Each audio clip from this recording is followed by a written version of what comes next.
2005 সালে তৎকালীন বাংলাদেশ সরকারের শিক্ষা প্রতিমন্ত্রী ডক্টর আ.ম. এহসানুল হক মিলন সাহেব এই ইনস্টিটিউটটি চাঁদপুর থেকে ট্রান্সফার করে এটি কচুয়াতে এসে স্থানান্তর করে। পাশে নির্মাণ হচ্ছে আমাদের উপজেলা ভিত্তিক এই স্টেডিয়ামটি। এটা নিঃসন্দেহে আমাদের কচুয়াবাসীর জন্য একটি গৌরবের বিষয়।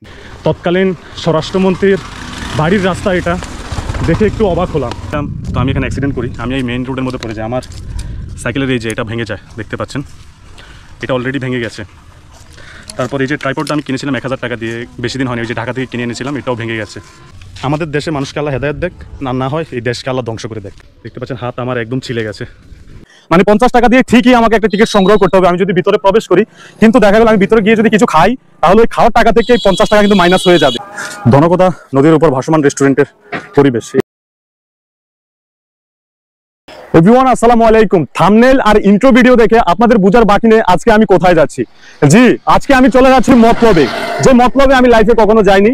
একবার শুনেছিলাম, হ্যাঁ ছোটবেলায় গিয়েছিলাম, তখন একদম ছোট অবস্থায়, 1 বছর না 2 বছর ছিল, তখন আমার ডায়রিয়া হয়েছিল, ডায়রিয়া হসপিটাল নিয়েছিল। তো আজকে আমি মতলব উত্তরে যাচ্ছি ধনকথা নদীর উপরে ভাসমান রেস্টুরেন্টে। আমাদের বাড়ি থেকে এই রেস্টুরেন্টের দূরত্ব হচ্ছে 40 কিলোমিটার। তার মানে আমি যদি আপ ডাউন করি তাহলে এই রাইডিং হবে আমার 80 কিলোমিটার। তো আজকে আমি 80 কিলোমিটার রাইডিং করবো, যেটা হবে টেস্ট রাইডিং, এটা আমার সর্বোচ্চ রাইডিং।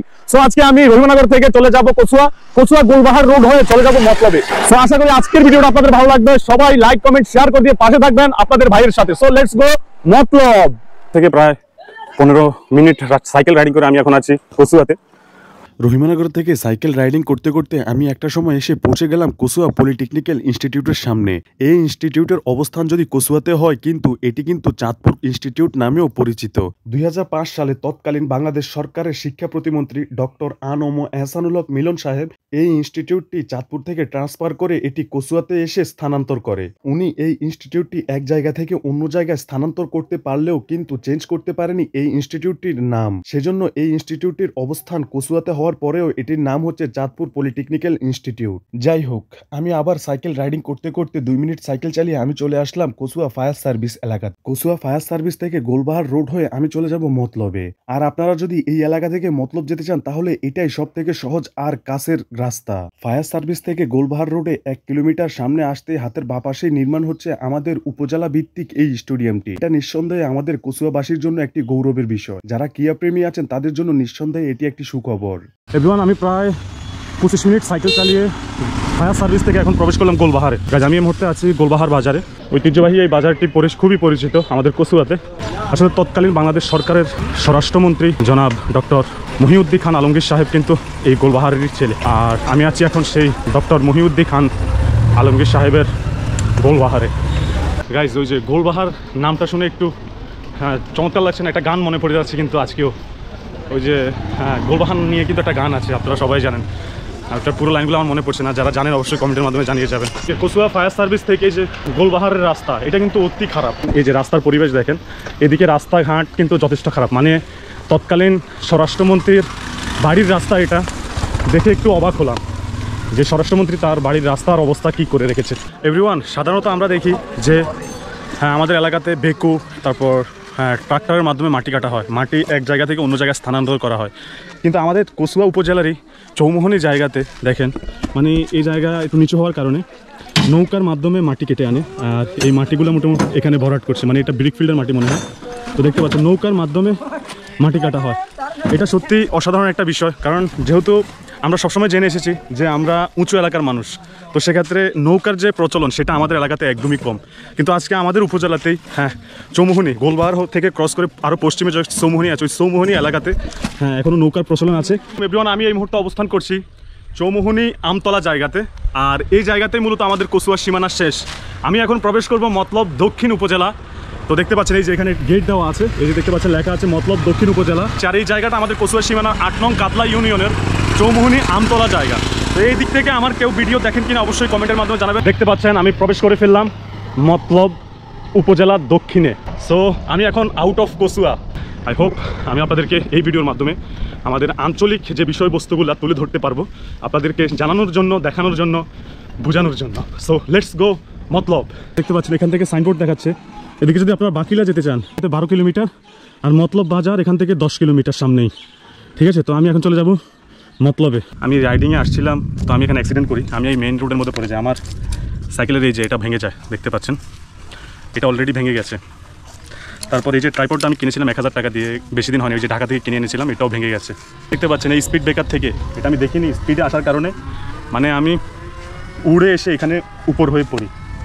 মোটামুটি একটা যথেষ্ট ক্ষতি হয়ে গেছে আমার, হ্যাঁ, কারণ এটা 1000 টাকা। হ্যাঁ, তারপর সাইকেলের এই জিনিসটা আমাকে আবার কিনতে হবে।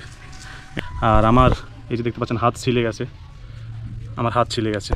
আমি যে স্পিড ব্রেকার সম্পর্কে যদি এখন কিছু বলে আমার কোনো লাভ হবে না, আমার কোনো লাভ হবে না, এখান থেকে আমি কোনো প্রফিট পাবো না, ঠিক আছে? দিয়ে রাখে, এটাই আমাদের দেশ।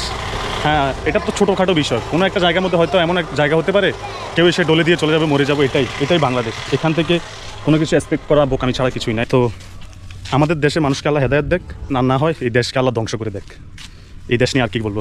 এখান থেকে উড়ে গিয়ে আমি ওইখানে পড়ি, মানে এখান থেকে উপর হয়ে উড়ে গিয়ে আমি ওইখানে পড়ি। দেলদিয়া নুরানি হাফিজিয়া মাদ্রাসা ও এতিমখানা, যেটা মতলব দক্ষিণে। দেখতে পাচ্ছেন হাত আমার একদম ছিলে গেছে।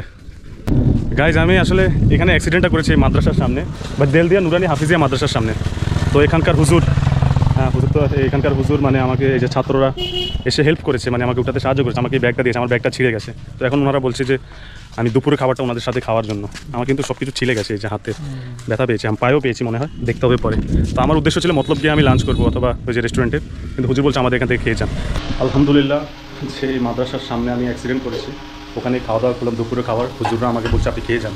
আর দেখতে পাচ্ছেন আমার হাত কিন্তু ছিলে গেছে। তো এখন একটু টুথপেস্ট লাগাবো, একটু লাগিয়ে দেবো, লাগিয়ে দেবো। এই যে মাদ্রাসার ছাত্ররা দেখতে পাচ্ছেন আমার হাত পুরো ছিলে গেছে, এই পাশে লাগাবো এখানে। হ্যাঁ, এই যে দেখতে পাচ্ছেন মাদ্রাসার হুজুর আর এই হচ্ছে ছাত্ররা। কী নাম তোমার? নূর আলম। তোমার নাম কি? রাকিব হুসাইন। নূর আলম রাকিব হুসাইন আমার আলহামদুলিল্লাহ খেদমত করেছে, শুক্রিয়া, কৃতজ্ঞ থাকবো তোমাদের প্রতি। আমি বের হয়ে যাচ্ছি, আর সাইকেলের তেমন কোনো ক্ষতি হয়নি আলহামদুলিল্লাহ। ওই যে একটা পার্টস ছুটে গেছে, ওইটা আমি লাগিয়ে দিয়েছি স্কুপ ড্রাইভার দিয়ে।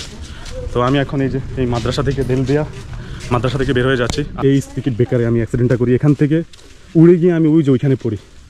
তো এটা দেখা যায় না। আমি রিকোয়েস্ট করবো যারা এখানে দায়িত্বে আছেন, কর্মরত আছেন, বা যারা এখানকার প্রতিনিধি আছেন, এইসব স্পিড ব্রেকারের উপর দিয়ে একটু সাদা মার্ক করে দেবেন প্লিজ। সাদা মার্ক করে দিলে আর অ্যাক্সিডেন্ট হবে না আমার মতো। এই যে দেখতে পাচ্ছেন আমি পেস্ট লাগিয়েছি, আমি এখন আবার মতলবের উদ্দেশ্যে রওনা হলাম। ওকে, ভালো থাকবে, হ্যাঁ সবাই ভালো থাকবে, আল্লাহ হাফেজ, আল্লাহ হাফেজ, আল্লাহ হাফেজ, ভালো থাকবে, হ্যাঁ ওকে। গাইজ, হ্যাঁ এই যে মাদ্রাসার ছাত্ররা আসলে আমার ইয়ে চাইছে, নাম্বার চাইছে, আর ইউটিউব আইডির নাম চাইছে 0175। এভরিওয়ান, আমি রাইডিং করতে করতে এখন এসে পৌঁছেছি, এটা মতলব নতুন ব্রিজ। ব্রিজটা যথেষ্ট বড়, আর এটা হচ্ছে দনাগদা নদী, আর এটা হচ্ছে নতুন ব্রিজ, দেখতে পাচ্ছেন আপনারা। এই নতুন ব্রিজ হয়ে ওইদিকে আরো 6 কিলোমিটার আছে আমার ভাসমান রেস্টুরেন্ট। মতলব নতুন ব্রিজ থেকে আমি চললাম ভাসমান রেস্টুরেন্টের উদ্দেশ্যে। দেখেন ব্রিজটা অনেক বড়, মানে মতলবের এই দিকের জায়গাটা যে এত হাইফাই, এটা তো আমি কল্পনাও করিনি। আমি ভেবেছি মতলব এটা নিচু এলাকা, চরাঞ্চল, রাস্তাঘাট ভালো না, কিন্তু চাঁদপুর থেকে মতলব হয়ে ঢাকা যাওয়ার রাস্তা যে এত ভিআইপি আর এত মজবুত ভাবে করা হয়েছে। ব্রিজ থেকে আমি নেমে আসছি মাত্র, তো নীরবে আমি এখন চলে যাচ্ছি। গাইজ, আমি দেখলাম একটা 3 রাস্তার মোড়, এই যে দেখতে পাচ্ছেন মধ্যখানে, এটা হচ্ছে চাঁদপুর সদর রাস্তা, আর আমার পিছনে এটা হচ্ছে মতলবের রাস্তা, এটা ঢাকার রাস্তা। তো আমি এখন এদিকে চলে যাব নদীর পাড়ে দিয়ে ভাসমান রেস্টুরেন্টে। গাইজ, ভেরিবাদের এই রাস্তার পাশে, এটাই মূলত দনাগদা নদী। এই রাস্তার এই পাশেই দেখতে পাচ্ছেন একটা নদী, আর মূলত এই নদীর নামই হচ্ছে দনাগদা নদী। আর নদী আর এই রাস্তার কম্বিনেশন, এই জায়গাটা খুবই চমৎকার, সুন্দর, মানে প্রকৃতির এক অনন্য রূপ আপনারা এখানে আসলে দেখতে পাবেন। আর ওই যে আমি দেখতে পাচ্ছি রিভার ভিউ রেস্টুরেন্ট, ভাসমান রেস্টুরেন্ট, আর একটু সামনেই। আসলে আমার লক্ষ্য ছিল আমি এখানে এসে পৌঁছাবো, আমি এসেছি। এই যে বেরিবাদের এই রাস্তা দিয়ে ড্রাইভ করতে সব থেকে বেশি ভালো লেগেছে আজকে।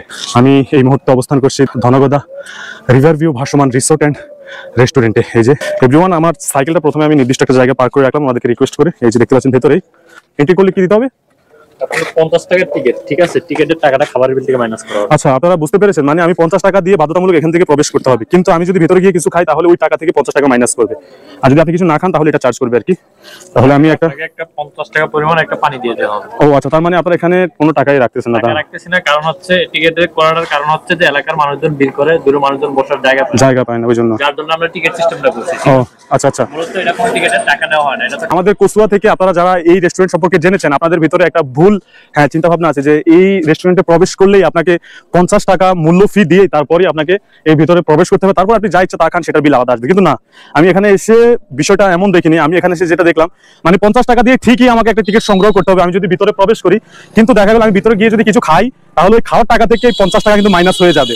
আর আমি যদি কিছু নাও খাই তারপরে ওনারা 50 টাকা সমমূল্যের একটি যে কোনো ড্রিঙ্ক আমাকে দিয়ে দিবে। তো তাহলে আপনারা ক্লিয়ার হয়ে গেছেন আসলে হ্যাঁ, এখানে যে রেস্টুরেন্টে প্রবেশের কোনো মূল্য নেই, সেটা শুধুমাত্র ভিড় জমার কারণে। এখানে যে শুধুমাত্র এলাকার মানুষ ভিড় জমায়, সেটার জন্য আসলে মূলত ওনারা এই সিস্টেমটা করছে। গাইজ, আমি এখন প্রবেশ করবো হ্যাঁ রেস্টুরেন্টে, যেহেতু আমার হাতে সময় নেই, আমি আবার কসুয়া ব্যাক করতে হবে। এই যে দেখতে পাচ্ছেন একদম নদীর উপরে, এটাই মূলত ধনগদা নদী। আর ধনগদা নদীর উপরে এই ভাসমান রেস্টুরেন্টটা দেখতে পাচ্ছেন, এই সিঁড়ির ব্যবস্থা করেছে। তারপর এই কাঠের হ্যাঁ পোল বেয়ে আমাকে যেতে হবে। এই যে রেস্টুরেন্টের পরিবেশ খানিকটা এমন, এই যে দেখতে পাচ্ছেন এখানে মূলত খাবার মেক করে। আর আশেপাশের যদি পরিবেশটা আমি আপনাদেরকে দেখাই, যারা কচুয়া থেকে স্পেশালি আমার ভিডিও দেখেন, এই যে দেখতে পাচ্ছেন এটাই মূলত ধনগদা নদীর উপর ভাসমান রেস্টুরেন্টের পরিবেশ। এই যে মনে করেন আপনি এখানে আপনি ফ্রেন্ড সার্কেল অথবা ফ্যামিলি মেম্বার যাকে নিয়ে আসবেন এখানে বসতে পারবেন। সেপারেট ভাবে বসে আপনি এখানে টাইম স্পেন্ড করতে পারবেন। ভেতরে আবার রয়েছে এখানে বসে দোলনার ব্যবস্থা, তারপর ছবি তোলার ব্যবস্থা। সো গাইস, দেখতে পাচ্ছেন আমি সম্পূর্ণ এখন দাঁড়িয়ে আছি ধনগদা নদীর একদম উপরে। এই যে দেখতে পাচ্ছেন আমার সামনে যতদূর দেখতে পাচ্ছেন এটা সম্পূর্ণ ধনগদা নদী। আর এই নদীর উপরেই আমি দাঁড়িয়ে আছি ভাসমান রেস্টুরেন্টে, যেটা আমি টার্গেট করেছিলাম আজকে বাড়ি থেকে আসার সময়। আমি সেই টার্গেট ফুলফিল করেছি। এই যে দেখতে পাচ্ছেন মূলত এগুলো সব কাঠের তৈরি, আর নিচে আছে এগুলো সব ড্রাম, ঠিক আছে, ড্রাম দিয়ে। আর এখানে পানির ফুয়ারা আছে, অটো এখন চলছে না, মূলত দোলনা রয়েছে। আপনারা এখানে দোলনা খেতে পারবেন, এখানে বসে ছবি তোলার রয়েছে সুব্যবস্থা। এটা ওনারা স্টার্ট করেছে, দেখতে পাচ্ছেন অটো একটা পানির ফুয়ারা। সন্ধ্যায় বেশি মনে হয় সুন্দর বেশি দেখা যাবে। কিন্তু যে অ্যাক্সিডেন্ট যেখানে করেছিলাম মাদ্রাসার সামনে, মাদ্রাসার হুজুররা আমাকে বসিয়ে ওখানে ওনারা লাঞ্চ করালো। সেজন্য আসলে আমি তেমন কিছু এখন নেবো না, জাস্ট পানির মধ্যে কোল্ড ড্রিঙ্কের মধ্যে আমি দেখি কি নেওয়া যায়। ওকে ফাইন, আমাকে একটা লাস্সি দেন তাইলে। আপনারা যদি এখানে আসতে চান তাহলে অবশ্যই এসে একটা বিকেল একটা সন্ধ্যা কাটাতে পারেন। এবং আমার অর্ডারটা চলে এসেছে, আমি একটা লাস্সির অর্ডার করেছি।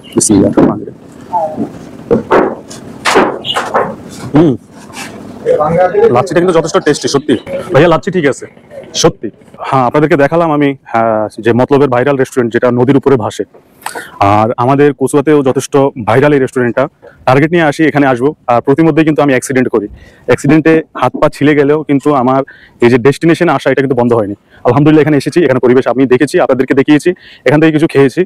আর এই ছিল আজকের ভিডিও, আজকে টার্গেট ফুলফিল আলহামদুলিল্লাহ।